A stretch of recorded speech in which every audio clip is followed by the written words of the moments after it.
Penny and I were lying in bed reading, as we did every night before bed. I, a hunting catalog, and my wife, now 2 years old, was reading a trashy love novel. The kind that featured an Adonis on the cover, bare-chested, his blonde mane fluttering in the wind while he clutched a barely clothed wench with huge heaving breasts. Penny broke the silence with a question that will ring in my ears forever. "What would you do if you found out I was having an affair?" I didn't say a word. I just reached over to my nightstand, pulled out my .38 special, took the safety off, and put a hole right between my wife's eyes. The bullet actually tore through a glamorous 16 inches x 24 inches photograph she had given me for my birthday last year. It left a nice hole in the wall behind her. The vinyl siding will need to be fixed too. Damn, that little gun was loud. Without protection, my ears were ringing. Penny, to put it politely, soiled the sheets. When she calmed down enough to speak, she screamed, "Are you crazy? What the hell did you do that for?" She was still shaking. To answer your questions in order, first of all, no, I'm not crazy. And second, to show you what will happen if you ever cheat on me, only I'll shoot your pretty face, not your picture. But first, I'll make you watch me execute the cheating bastard who desecrated our marriage vows. You have my solemn word on the matter. Any other questions? Not a peep. We didn't press against each other that night. You'll never know. The next morning, I put the picture up again, broken glass and all, and the subject never came up again. Foolishly, I thought the reminder would be strong enough to guarantee fidelity. Fast forward 5 years. How I found out my wife was cheating was irrelevant. Suffice it to say that I knew for a fact that at 11 in the morning she would be cheating with her boss, one Roger Lamphere, 57, in our bed. When I arrived home at 11:10, my heart was pounding with joy because the driveway was empty. I prayed that my fact was wrong. However, I needed to get inside to make sure no one was home.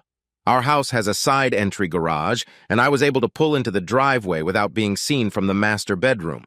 When I opened the garage door, I almost threw up. Standing next to Penny's BMW was someone else's black Mercedes. I knew what I had to do.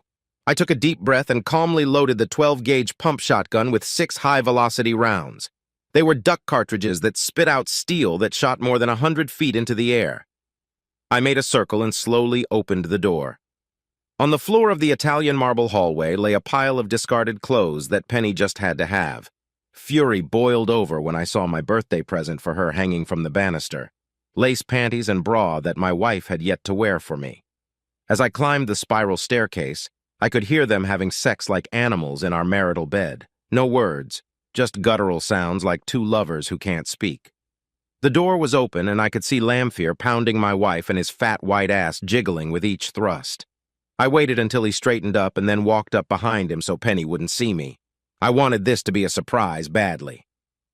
When he got a good rhythm going, I aimed the shotgun about 6 inches from the base of his skull and squeezed the trigger. Fire burst from the barrel, and 100 pea-sized steel pellets pierced his head.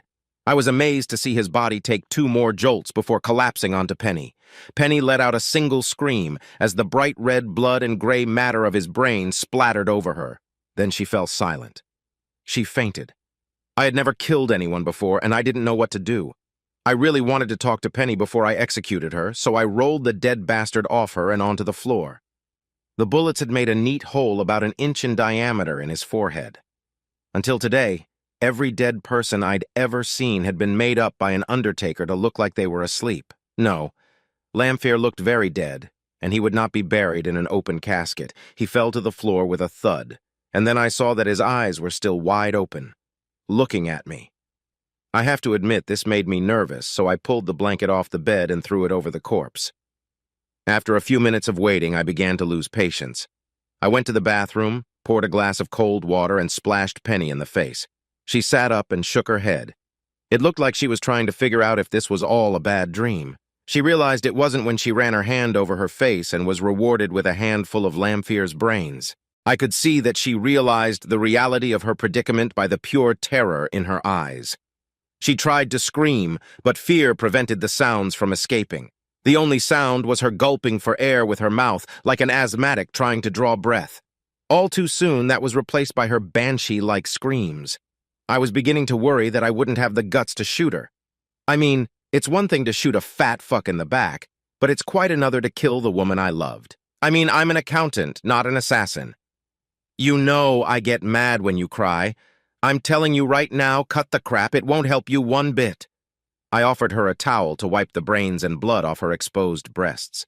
She started to speak, but her lips were trembling so badly I couldn't understand her. I told her to calm down and take a deep breath, because I wanted to hear what she had to say. After a couple minutes, I could finally make it out. Am I going to die?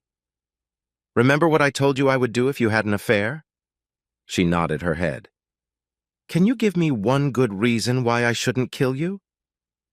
She had the most bewildered expression on her face, as if she was digging through the depths of her mind to find the marvelous words that would soften her death sentence. At last she murmured, No. You've been my wife for 7 years, so I'll give you 7 minutes to reconcile with God. I warn you, if you try to talk me out of killing you, I'll blow your head off in an instant. I looked at my watch and said, Time's up. Penny closed her eyes, and I assumed she was praying because I could see her lips moving. Then she opened her eyes and moaned pitifully. 5 minutes. I'm so sorry. I screwed up. Shh. 4 minutes. Penny stopped talking. I wonder what I would do if I only had 4 minutes to live. I looked at my watch. 3 minutes. Matt, I'm so scared. Me too. Tears were rolling down my cheeks. 2 minutes. Is this gonna hurt a lot? Close your eyes. You'll open them in heaven. Penny started to sob louder, but finally managed to speak. Please shoot me in the chest, not in the face. I nodded and pointed the muzzle at her heart. Goodbye. The characteristic metallic sound of the bolt clicking as it chambered a 12-gauge cartridge echoed through the room. I love you. I love you too. I pulled the trigger and ripped the life out of my wife.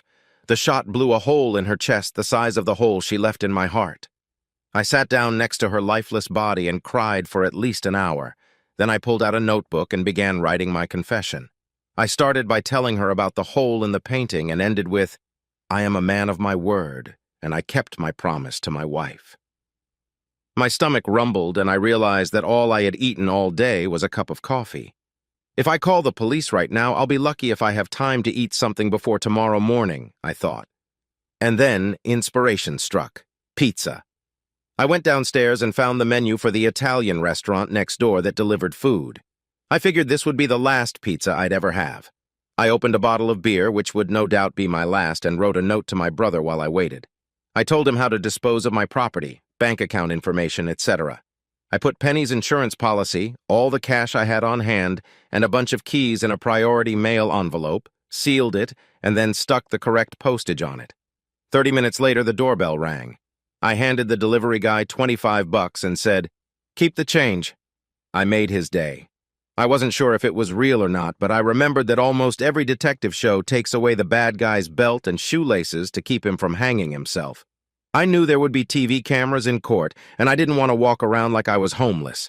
I took what I expected would be my last hot shower, then changed into a pair of comfortable pants that didn't need a belt and a pair of loafers. To make sure my story would get out, I made copies of my confession and mailed them to 2 reporters whose names I recognized from the front page of the local paper. I wanted to make sure everyone knew why I had to do this. I walked about a half mile to the drugstore and dropped the envelopes in the mailbox. As I walked back, I realized I was taking my last walk as a free man. 10 minutes later, I took one last walk through our house, ending in the master bedroom. I kissed Penny goodbye one last time and went downstairs to call the police. I placed my signed confession on the floor next to the disassembled shotgun. 911, what is your emergency? My name is Matthew Weiss. I just shot my wife and her lover. I have your address. 2201 Morrison Street. Yes, ma'am. They're in the bedroom upstairs. I'm sending a squad car and an ambulance. I've alerted the officers that you're armed. Please state your intent. No problem, ma'am. Tell the officers I will offer no resistance. The front door is wide open and I'll be lying face down with my fingers behind my head. A couple minutes later, the first patrol car arrived. It took them almost as long to get in and handcuff me. I was taken to the station in the back of an unmarked car. The next couple days passed like a blur. I was glad I ate before turning myself in as I was interrogated non-stop. I should mention I live in a nice, quiet bedroom neighborhood, and this was the first double homicide they had ever had. It seemed like everyone wanted to talk to me. I kept telling them that I explained everything in my confession, but they still insisted on questioning me. The detective questioning me kept asking if I had ever thought about suicide. My answer was always the same. I only did what I gave my solemn word, and a man who does not keep his word is not a man. He got even angrier when I refused to tell him how I knew my wife was having an affair, and more specifically, when she was having a date with her lover. His fancy words didn't loosen my tongue because I was sworn to secrecy, and I am, after all, a man of my word. I couldn't tell how much time had passed because there was no window or clock in the room, just a metal table to which I was handcuffed and 2 chairs. Later, when it was early evening, as I assumed it was, a state police investigator took over the interrogation. He seemed like a nice enough guy. He even offered me a cup of coffee. It tasted like hell. I told my story again. He thanked me for my time and said he'd be back when it was time for me to go to court. I was then examined by a psychiatrist to determine if I had lost my mind. When he asked if I felt remorse, I said, "No, I feel betrayed. I was betrayed by a woman who promised before God and men to leave everyone else behind." Then I added, "I had to do what I did, otherwise I would not be a man." He was not very pleased with my answers. We argued at length about my morals and ethics for what must have been 2 hours before he announced that he had what he needed. I was shackled and taken back to my cell to wait for the next inquisitor. The next morning, I was brought before a judge for arraignment. After the indictment was read, I was asked if I would plead guilty. "Guilty, Your Honor." My court-appointed attorney, who looked like he was straight out of law school, shouted, "No, Your Honor, my client didn't do it. I mean, it was a crime of passion, and I'm claiming temporary insanity on his part." I objected just as vigorously that I was not crazy and I knew what I was doing. I shouted, "Your Honor, may I please speak?" There was a loud roar from the audience. Cries of, "Let the murderer speak," rang out. Others suggested how to put me to death. One man in a bad suit pushed his way forward. "Thompson of the Times. I received your confession in the mail, Mr. Weiss. Is it accurate?" I replied, "Yes, my confession is real, and a couple of burly sheriff's deputies pushed me out of the courtroom." I never heard back from the judge. I spent another fine evening at the Gray Bar Hotel, complete with room service food. After eating a dinner of a sausage sandwich, potato chips, and green beans, I sat on my bunk and stared at the wall until the lights went out. That night, the worst thing happened. Matthew Weiss woke up, but he couldn't move. He thought he was having a conscious dream that he couldn't wake up from. He began to panic. He felt his pillow soaked with sweat while the rest of his body was cold. He tried to call out, but he couldn't. The only thing he could do was blink. When the jailer came in the morning to count the prisoners, he ordered Weiss to get out of bed. When he didn't, he called for reinforcements before unlocking the cell. It didn't take them long to realize he wasn't faking it. Matthew Weiss was paralyzed after suffering a stroke. Paramedics showed up and carried him to an ambulance. He was taken to County Hospital with his right wrist handcuffed to a gurney. The next thing he knew, he was lying in bed with a web of wires and tubes connected to him. He overheard someone explaining that he had suffered a massive stroke, but it looked like he would live. 6 months later, he could move his left arm enough to feed himself. He didn't say anything else. The county doesn't spend a lot of money on physical rehabilitation for admitted murderers, so Matthew Weiss spent the rest of his life sitting in a wheelchair and staring at the wall. Occasionally, the minimum wage intern would turn on the TV. It didn't matter because he lived in his mind, reliving his marriage, fast-forwarding through the bad times and dwelling on the good. He also had a great philosophical debate about his final judgment. He was convinced he would be reunited with his wife. 10 years later, the angel of death took Matthew Weiss's soul. He died with a smile on his face. When the reporter called to tell Mrs. Lamphere that her husband's killer had died, she smiled too. She smiled because her secret died with him. No one will ever know that she was the one who made the phone call that made Matthew prove he was a man of his word.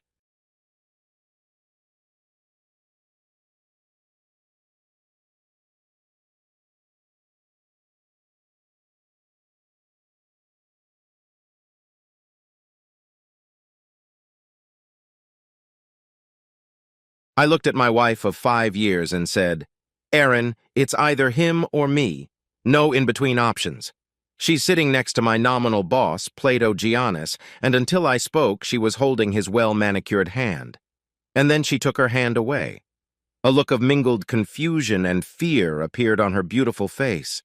She shook her head in surprise, making her blonde hair glisten in the lamplight. "Just for the weekend. Everything will be back to normal on Monday. Can't you have fun with Elle in the meantime?" Elle is Elle Logan, real name Ellen Johnson. She's sitting next to me and has been making very intense attempts to seduce me for the past few hours. She is a stunning woman with gorgeous dark hair and a body that is one of the best in the world, especially if you like curves, which I certainly like. She is also rumored to be a high-class escort. It's all part of Plato's joke. When Aaron and I were invited to this island for the weekend, it was assumed that he just wanted to get to know me better. I'm a famous author, and he bought the corporation that published my work. This happened about 3 months ago. But really, the whole weekend was organized so Plato could screw my wife. I'm a middle-grade writer of detective novels and thrillers. My hero is Rick Rocker. Sometimes he solves the mysteries of locked rooms, and sometimes he dives off cliffs to escape the crazies. He also has a varied and interesting sex life, bedding beautiful women in no time. He is a martial arts expert and a trained assassin. In short, a jack of all trades. He is fantasy-clothed in a thin shell of reality, and the books sell well. But the publisher has some more important and better-selling writers. I just have a beautiful wife that Plato has taken a fancy to. They met at a gala dinner with dancing that Plato, Mr. G, threw for his stable of writers and editors. The party was impressive, and Aaron was impressed. She was especially impressed when she and Mr. G danced to a few musical numbers. He is a burly man, 10 years older than 28-year-old Aaron. He has long dark hair and is a large man, 5'8" and weighing 95 pounds. As I watched them dance, I saw that he was also agile in his movements. When the group took a break, both returned to our table and Mr. G said, "You have a beautiful wife, Donald, and a fine dancer too." I nodded. The lack of response from me seemed to stump him for a moment. Then he said, "Well, it's time for me to take care of the other guests. It was a pleasure, ma'am." Aaron smiled and replied, "Likewise, Plato." I glanced at her. No doubt she had moved too quickly from Mr. G to Plato. I asked, "Impressed with my boss?" "Oh, yes, he's a real charmer." And she gave me a lecherous grin. "Well, let's see whose wife he hooks up with next, huh?" It turned out to be the wife of one of the editors. And over the course of the evening, 3 more. That was a month ago. My name is Donald Lake, no alias. I'm 6 feet tall, weigh 77 pounds, curly brown hair, blue eyes, 30 years old. I'm fit and athletic. Erin's in good shape, too. She's into fencing. It's a sport of skill and coordination. And that's where I met her, at a fencing class she was teaching. I was doing the usual research for Rick, who was to fight on the sword in the next book. In the book, The Adventurer. Before I write an adventure book, I always do extensive research. This is one of my main selling points. Rick doesn't do anything that I haven't tried to do. I worked my way up the steep ladder to writer, graduated from high school, and didn't pursue formal education. Even then, and in fact, from the time I turned 10, I realized I was a writer. Throughout high school, I wrote story after story. 2 stories I wrote in high school were published, albeit in obscure literary magazines. I considered myself a serious writer until I had to work for a living after high school. I worked as an auto mechanic and I loved it, but it didn't pay much. So I started writing thrillers, and, miracle of miracles, one of them sold. And then, another one. And another. My current publisher signed me to a contract after I sent them the first Rick Roker novel. They gave me an editor, Sally Baker. We hit it off right away. She's a sweetheart, but deeply married and had kids in elementary school at the time. It was while working on the second Rocker book that I met Aaron. I finished the book after getting advice from her about dueling swords, and we went on a few dates that soon ended in bed. In bed, everything was fantastic. We hit it off right away, and I know both of us were thrilled about it. When we met, Aaron was working in her own record store. She wasn't wealthy and was able to survive the initial stages of starting the business thanks to loans from the family trust. One section of the store sold all sorts of instruments, and another section sold recordings of music of all kinds and sheet music. So fencing was just a hobby. When we married, she was 23 years old, and I was as happy as I thought one could ever be. We had plans for children, and in the very near future. But my publishing house was sold to Mr. G, or Plato, as Aaron says. One day, Aaron came home excited. "Donnie, next weekend Plato is inviting us to his island." I stared at her. "You mean Mr. G? How? Why are you telling me this and not him?" "Oh, I ran into him last week. We had lunch, then I gave him a tour of the store. Today he called with an invitation, says he wants to get to know the writers. I'm sure he'll be in touch with you soon." "But my question is, has he been in contact with you? And how many of you has he been in contact with?" She went a little pale. "There was none of that, Donnie. You're being paranoid." "No, not paranoid. Tell me why you didn't mention lunch and going to the store until today. That was last week, wasn't it?" She turned her back. "Okay, Donald. He kind of hit on me. I blew him off. But I didn't say anything because I thought you'd get in trouble. He owns the company. And now you seem to love the idea of visiting him on the island. I've heard of that place. How many other people are going to be there?" "Just you and me. He has a special friend who will be there too, and the staff, of course, all to get to know you better." "I think it's to get to know you, all of you. That's touching. I can handle it." "Are you sure you can handle it?" "Stop it. It's going to be great, you'll see." "I'm going to decline the invitation, Aaron. It's too dangerous for us." "Oh, Donnie, no, please, we're going to have fun." Sighs. "I'm sorry." She sulked the rest of the evening. The next day, I called the main office, asked for Mr. G on the phone, and he called me back 15 minutes later saying, "Hi, Donald. Looking forward to our weekend on the island." "I decline, Mr. G. I don't feel comfortable. My wife seemed to know this, but not me. In fact, she seems to have had lunch with you, but she didn't tell me about it. Said you were hitting on her, and she was afraid I'd react badly if she told me, and she's right. Donald, I actually appreciate Erin on several different levels. She's very attractive, but I can overlook that. She's an entrepreneur like me, and you're one of my most profitable writers. I just want to get to know you both better." "I'm sorry, Mr. G. It's not going to work." "I'm sorry you feel that way, Donald. I'd like you to reconsider. I'll keep the weekend open." That was the end of our separation. About 3 hours later, as I was finishing the next Rick book, I got a call from my agent, Brock Levin. "Don, you declined Mr. G's invitation? Why? How do you even know about this, Brock?" "I got a call from the vice president of sales. He insists you have to go." "Otherwise what?" "They might underpromote the new book, which will cost you. And me, since we both live with interest." "Is that what he's threatening?" "Not directly, but he made a threat. This guy plays hardball." I said, I'll be in touch, Brock." After hanging up, I emailed Sally the ending of the new book with some instructions. She called later and we talked it over. In the meantime, I researched Plato Giannis and his island very intensely.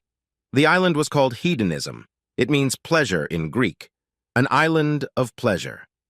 Diving deeper, I found several stories of sexual outrages on the island, and there was mention of 2 divorce cases that cited the island as the basis. But these stories were printed in the gossip columns. There were several pictures of Mr. G with women. 2 of them were married. I was alarmed by all of this. I found an image of the place on Google Maps, familiarized myself with the entire place. The island is 2 miles long and about 1 mile wide. It is off the coast of North Carolina, among several islands where people go to play golf and do beach vacations. The island faces south and is sheltered from the weather. It has 2 piers and several buildings, including a large house. There are tennis courts and a swimming pool. Why a pool when there are great beaches? I downloaded detailed photos of the place and compiled them into a topographical map. It seemed to me that getting there and back would require a decent boat or seaplane. I don't have either of those things. But I know people who have both. That Friday night, Erin got home on time. Walking into the house, she looked cheerful. I had a big chicken salad and white wine for dinner. She went upstairs to change. While eating, Erin said, "I heard that you may have changed your mind about not going to the island." I looked at her. "How? Plato said you might change your mind." "At lunch?" "No, silly. He's in New York, and we're here in good old Virginia. He called me." "He's got an apartment in McLean. How do you know he's in New York?" "Don't turn your paranoia on me, Donnie. He mentioned it. Said if we said yes, he'd have his plane fly us out of National Airport." But we're not going to say yes, Aaron. I haven't changed my mind. Damn it! Donald Lake, you're so stubborn. Aaron, you can go. I won't have a good time because I'll worry that we'll end up divorced. You're going to sleep with him, right? I'm not going without you, Don. How can you... If I go alone, things could happen. And it will. When you come back, we'll never sleep together again. Donnie, I can't say I'm not attracted to him, but you and I are still hotter than ever. So I wouldn't take that chance. I wouldn't. That's how I believed you. You don't? You don't believe me at all? It's a time when my trust tank is almost empty. She quickly got up from the table, spilling her wine. Damn! Look what you made me do! I started laughing at her. She realized how stupid it sounded and joined me. That turned into hugs and kisses, which turned into a hike upstairs. It took an hour. The unpleasant subject receded. As we lay in bed, Aaron said, I won't risk it for some billionaire, I swear. I noted that she seemed to be assuming that we would go to the island after all. Otherwise, what risk is she talking about? And said, okay, then it's settled. She tensed up, but she didn't say anything. I asked, why do you want to go on this trip so badly? Just the truth, not noodles. She didn't answer for quite a while. Then she said, it seems exciting to be with such an important and powerful guy. I'm sorry, I didn't mean with just the companionship. Aaron, I looked him up. He was born rich. Sure, he made a lot more money on his own, but he had a huge head start. And he chases women like you. Okay, well, I still believe it's going to be good and fun. I thought about it. We were ready to start trying to have kids. If Erin was going to lose her way, now would be a good time for her to do it. And if so, I thought, I'd like to find out right now, not when we had kids. I loved her. She's smart, lively, and sexy as hell. But she also had to be truthful, and right now, I doubted that. Okay, Erin, we can go, but I'm warning you, if you get under this guy, we're screwed. There's no turning back. You understand? Yeah, I understand. I'm so glad we can do this. I've decided that the warning I just gave you is my last. Either she's a worthy wife or she's not. Temptation will be the test. Time will tell. The next day, I accepted the invitation and made arrangements with my friend for emergencies. I also checked for cell phone service on the island. It's there, but just in case, I brought my satellite phone with me. The small plane we flew in from National landed at a small airport where we were met by a black man named Simon. He took us to the dock where we boarded a boat with a nice cabin and a powerful motor. The boat was driven by another guy, Charlie, and after about 40 minutes, we docked at the island. Aaron and I spent time looking at the ocean and the other islands. Simon told us where we were and outlined the things to do on the island. He's a nice guy, bigger than me and muscular. He has a great smile and laugh. As we approached the dock on the north side of the island, Aaron was in the lead, and Simon said, You don't seem very happy with the trip, Mr. Lake. Call me Don. I have my doubts. How long have you been working on the island? 6 years, for Mr. G. So I expect you know why I'm having doubts. Then why are you here, if you're so concerned? To see what happens. You're also his bodyguard, aren't you? Yeah, in case anything happens. Well, he's a big guy. I'm sure he can take care of himself. Yeah, you could say I'm here just in case. Once or twice things didn't go so well, but I wasn't needed at the time. Looking at you, maybe, I'll be ready. I value my job. Are you armed? No. Well, I have a knife, but knives are everywhere. Are there any firearms on the island? No, not allowed. I believe that's in the memo you got. Uh-huh, but I don't really trust it. I'm not a very trusting guy these days. No firearms. I'm warning you, you won't need one no matter what happens. The boat pulled up tight against the dock, and Simon and the young man on the dock tied her up. Simon gave Aaron a hand, and I jumped off the boat. Simon looked a little worried about this. I accompanied Aaron in the direction of the big house, as Simon had indicated. Mr. G met us as we approached the house. He was dressed casually, wearing swim trunks and a sleeveless shirt. With him was Elle, the most beautiful woman in the world. I looked at her as I recognized who else would be there with us. That's how I found out that she was actually Ellen Johnson from Johnstown. She was a semi-official hostess on the island, and also at several homes owned by Mr. G. There was a time when she could also be seen in the company of other noble men. Not so often anymore. Mr. G seemed to have gotten an exclusive arrangement, at least in some ways. Mr. G held out his hand to shake, and Elle put her arm around Aaron. Mr. G then hugged Aaron, and Ella hugged me. She smelled and felt great. During the hug, her lips touched my ear. We were taken to a large room and offered drinks. It was 1 o'clock in the afternoon, and we had a small snack on the airplane. But there was a small buffet set up for us. I declined the drinks and took a sparkling water. Aaron took wine. Both of us ate a small amount of food from the buffet. While we were doing that, Mr. G asked me about the new book. I sent it to Sally last week. I guess it was on time. Oh, yes, I know you're always on time, Donald, sometimes even earlier, he smiled. Elle asked, What do you mean? I've read all your books. It's a thriller with rock climbing and flying small airplanes. And a love interest. Elle exclaimed, I can't wait.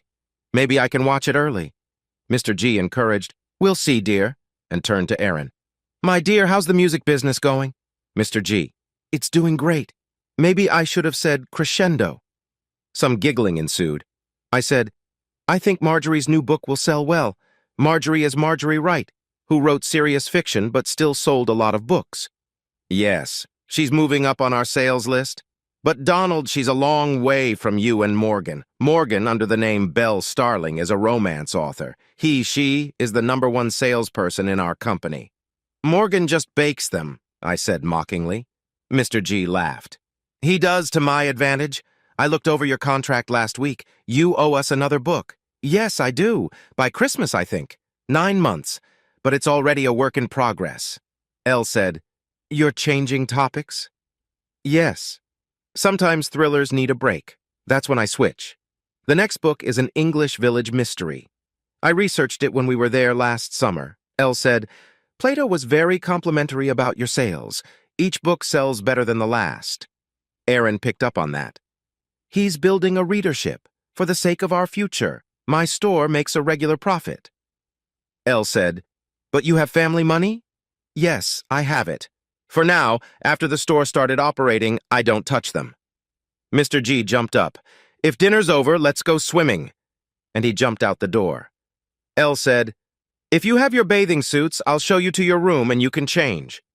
The three of us went upstairs, and Elle led us into a large bedroom with a double bed. A suite. She closed the door.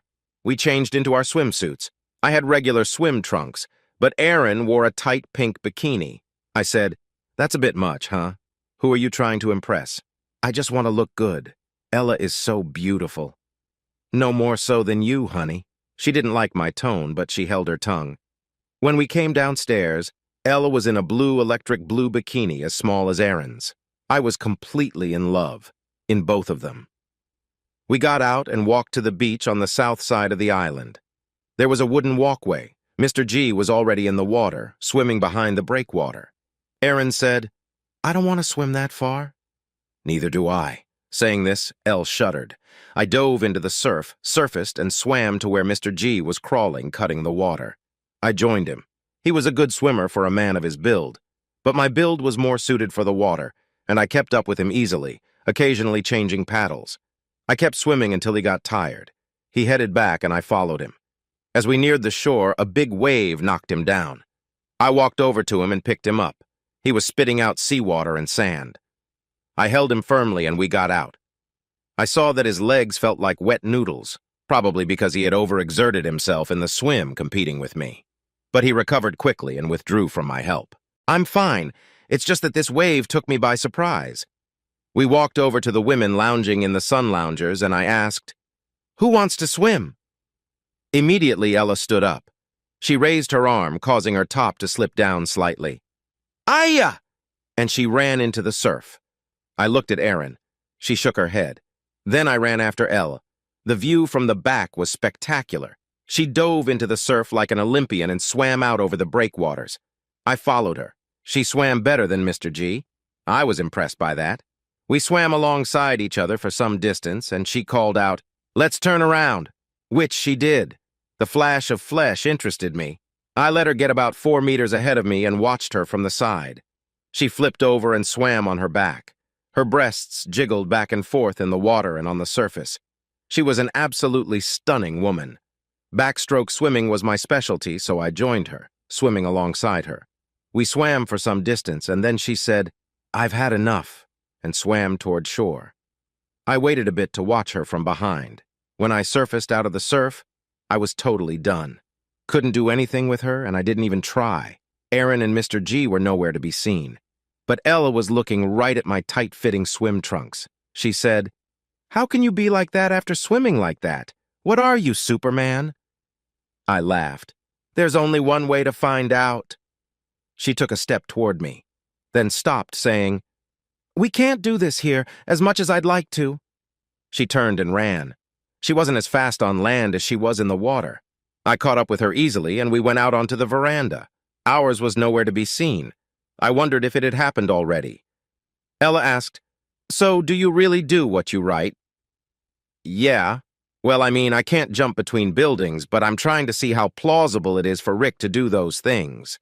Elle's staring at me. Before that stare, I was completely lost. But it returned, just as she expected. She was a woman of power. I said, "Elle, back off. I'm married to a wonderful woman, and I'd like to keep it that way. I ask, as a favor, don't." Elle laughed. "Oblique writer, oh dear." I said, "Let's see what those two are up to, shall we? Does it matter to you?" "Oh yeah, please, Elle. I want you to understand that I'm not sleeping with you this weekend. No matter what Aaron decides to do, if it comes down to it, I'll leave. And I'll probably regret what I just said for a long time." I smiled. "I'm warning you, Donald. I'm not easily shaken off my tail." She reached out and stroked my buddy, just once. Then she went into the house. I waited a few minutes before following her.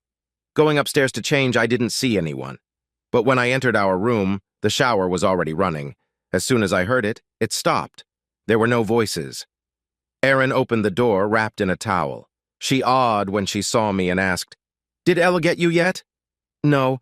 Please understand, Aaron, I'm not going with Elle. I hope you're not going with Mr. G either." "We talked about this. The situation remains the same. What did you two do while we were swimming?" He showed me the pool and the tennis court, and the gym downstairs. "And no sex?" I didn't believe there could have been because it would have been too risky.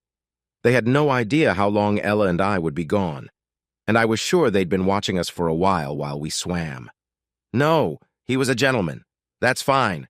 But sooner or later he's going to come after you, and you know it." "Yeah, and she'll come after you. He has as much chance of getting me as she has of getting you." She smirked. "That's not very comforting, but I won't. And you'd better not." "Or else what? We've talked before. Nothing's changed. Drinks and appetizers in 5. Now let's have sex." And she dropped the towel. I'll admit, Elle was still on my mind, so I went at Aaron with real passion, and she reciprocated.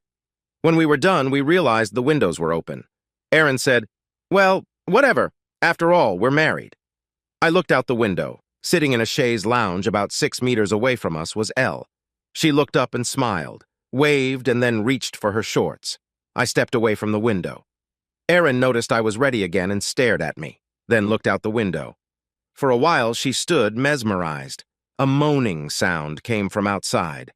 Aaron turned to me again, saying, "Jesus, Donnie, forget about yourself. She can have me. You're a goner." "Just because I'm ready doesn't mean I'm going to give up." Aaron laughed at me. "She's the one you should be begging to give up. Otherwise, you don't stand a chance." "I've done it before. It didn't seem to work. I guess Plato gave her the assignment, so he could fuck me. It's all so weird, but you have to admit it keeps you interested." "Aaron, I promise you I won't do that. You've been a big help to me right now, though." She looked at me. I was still horny. "Of course you were. We can sleep every 2 hours. That should help." "It might." She grabbed my tool and said, "Mine," then turned away to get dressed. We went down to the main room in casual clothes. For me, it was Docker shorts and a shirt with a collar. Erin wore a dress and let her hair down, and high-heel sandals. No doubt she looked sexy. When we arrived, Mr. G was drinking a beer. He said, "Hi, Donald, how was your swim with Ella?" "It was great, Mr. G. She's a talented swimmer. That's just one of the many talents she possesses. Call me Plato." "Okay." Chuckles. "It's a famous name. I like it." "He was a famous guy. My father, rest his soul, loved to read about him." Ella came in. She was wearing a dress, too, and she was wearing heels, too.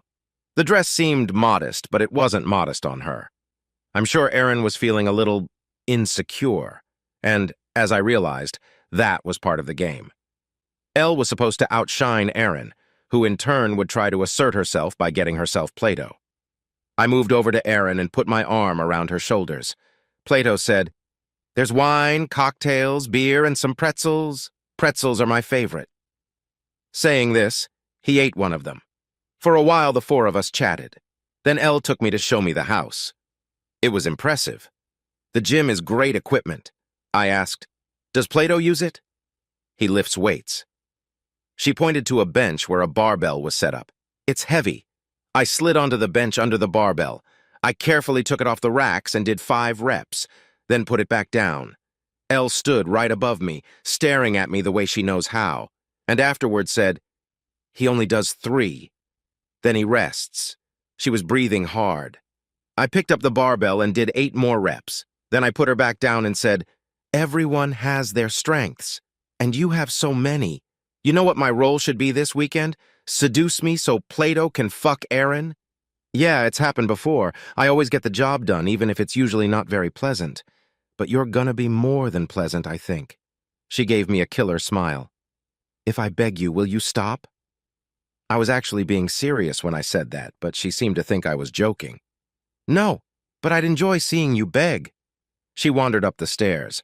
I waited for my excitement to subside and then went up. The 3 of them huddled together in the living room and talked. When I walked in, they fell silent. Then Plato said, "Have a drink, Donald. A beer, maybe?" I looked at the bar, walked over to it, pulled out an unopened bottle of Corona and opened it. The others had wine.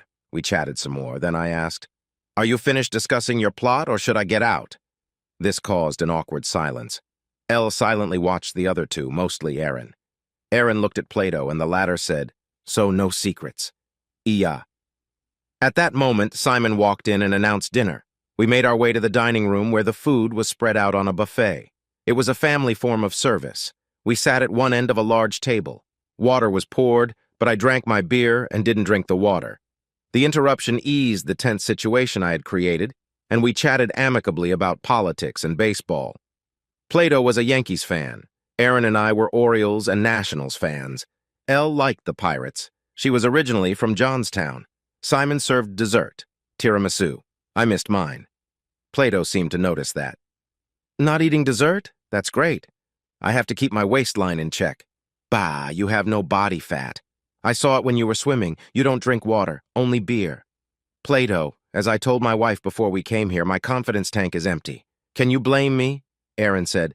"Do you believe they're going to drug you? That's just crazy." "Don't be like that, Donald." I smiled, slid Plato a glass of water and a tiramisu. "Eat and drink, buddy." Plato sat stone-faced. Then he said, "Simon." When Simon appeared, Plato said, "Please clear the table." Simon saw what had happened to the arrangement of water and dessert. He picked up what had been my water glass and the uneaten tiramisu and carried them away. Elle said, "Let's go to the patio. There will be music there and we can dance." Aaron and Plato remained silent. I stood up and gave Elle my hand, walked her to the patio. When we got there, she turned to me.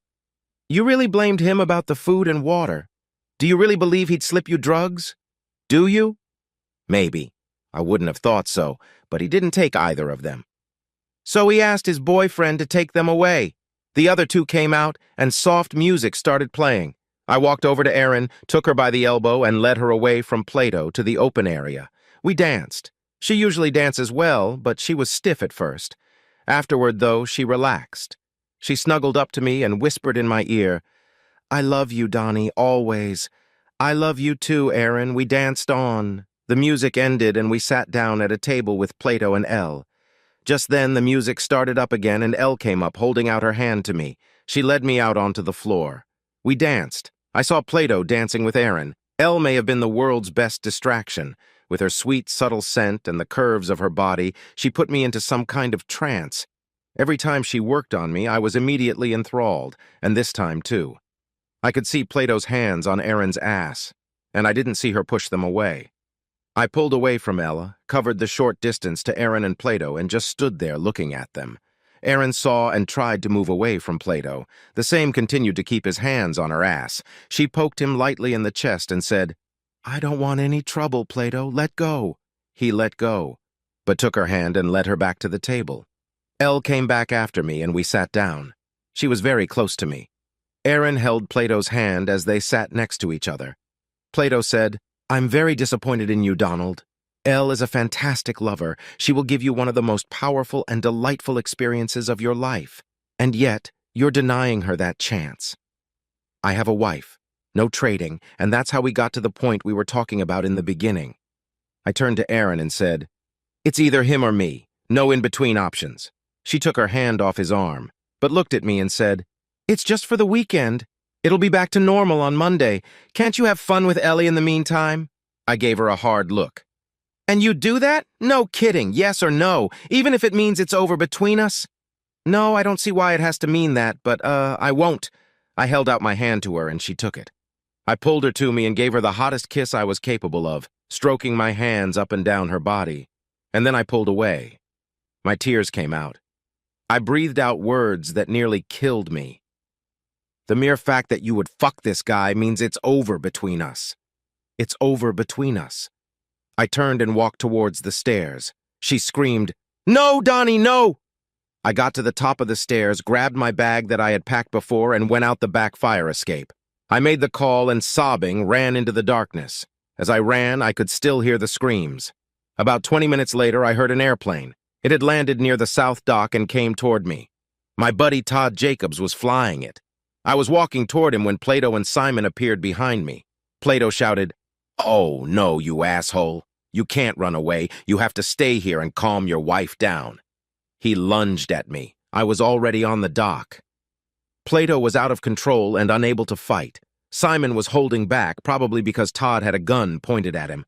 I threw Plato into the water. He was floundering there, screaming, "You're fired, asshole! You hear me? You're fired!" I got in the plane and Todd took off. We flew to a small lake near Dulles. He had a car there for me. I paid him for his favor and drove home to Alexandria. The road was dark and lonely. Our house was dark, too. I walked into it, looked around. Pictures of us in happier times, pictures of our family members. I was overwhelmed and just sat in a chair, staring into the void. That's how I fell asleep. At 8 in the morning, I was awakened by the sound of a car outside. I looked out and saw Erin getting out of some rental car. She carried her bag to the door, unlocked it, and stepped inside. I stood looking at her, and she stood motionless, looking at me. She looked terrible. Probably no better than I did. She said, "I've never shit myself like that in my whole life, and I never will again. Never again. I don't want to lose you, Donnie." I shrugged. "Erin, well, what did you think was going to happen when you decided to let Plato fuck you? Did you think I'd be able to overlook it? Because of Elle? I was stupid, Donnie. So stupid. So tell me, did you and Plato set this whole thing up?" She looked down. "Not exactly. He suggested that when we got there might be a switch, and to be honest, I saw it coming. I thought I'd say no, and that would be the end of it. But you didn't say no. You said yes. Only if you go with Elle. I saw how much you wanted her. You were ready when you were with her. And after? You think we'd have remarried, had kids and all that? When I would have known. When we both knew we couldn't trust each other. I, saw it as an interlude. When we'd both have an exceptional experience." I smiled. "I can understand why you thought my experience with Elle would be top-notch. But why did you think Plato would be better than me?" He turned me on. He's older and stronger. He knew what to do to get me, I guess. I never thought he'd be better than you. Just different. "So, Erin, how do I know it won't happen again? There's still plenty of guys like Plato in the world, and he's still around." "I wasn't going to cheat, Donnie. It was right in front of you. I just thought that you would say yes. Now, well, I mean, you turned her down, so I know you never would have said yes if you'd turned her down." "Yeah? Well, I don't know. To me, you're not the woman I met and married. She wouldn't have made a move to get screwed by some other guy." "Donnie, can we please, can we see what happens next? And you know, we've always had great sex. We both miss it. We can keep it up while you spend your time not trusting me." She stood up and took off all her clothes. I thought about turning away, but I didn't. She led me upstairs. The one thing we'd always had, and probably always would have, was total sexual compatibility. Barely in bed, we always come together. So I let her come home.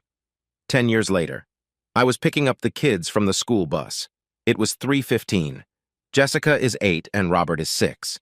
Ellen, who is not yet in school, is 3. I was a stay-at-home writer, but I had a good woman coming to help, and I had the opportunity to write. It took over a year before I trusted Erin enough to let her go off the pill, but when she did, our sex life took off. The thought of me knocking her up turned us on in a big way. I closed my contract with my old publisher. Sally and I moved on to another. The first book I wrote was about an adventure on an island. It was close to the truth. Well, as it happens, I had to hang from the float of an airplane there before I could board it, after I'd beaten Simon and his minions. Well, also, the character's wife was drugged to want the villain. But the villain was dumped in the ocean and everything. The book sold a huge amount of copies, and I got a movie contract that also included my 3 previous books. Plato couldn't complain about the half-truths in the new book, where he was cast as Socrates. If he did, he would be burdened with the truth of what happened. Erin has 2 stores now. They make a little money. I make a lot. Before I fully accepted her back, she signed a post-nuptial agreement. It covers both of us. No infidelity. Now the school year has started, and as I was corralling the older 2 home, a car pulled up in our driveway. It was a little red sports model. A prominent pair of legs emerged from it, followed by the rest of the most beautiful woman in the world. Ellen smiled and waved to the children. They ran up to her shouting, "Aunt Ellen! Aunt Ellen!" She hugged them and began to fuss around them. Young Ellen greeted her at the door as she entered the house. I poured her a seltzer, her favorite drink, and told her, "Erin will be here soon. I made a caloric salad, and your room is all set. But that's another story.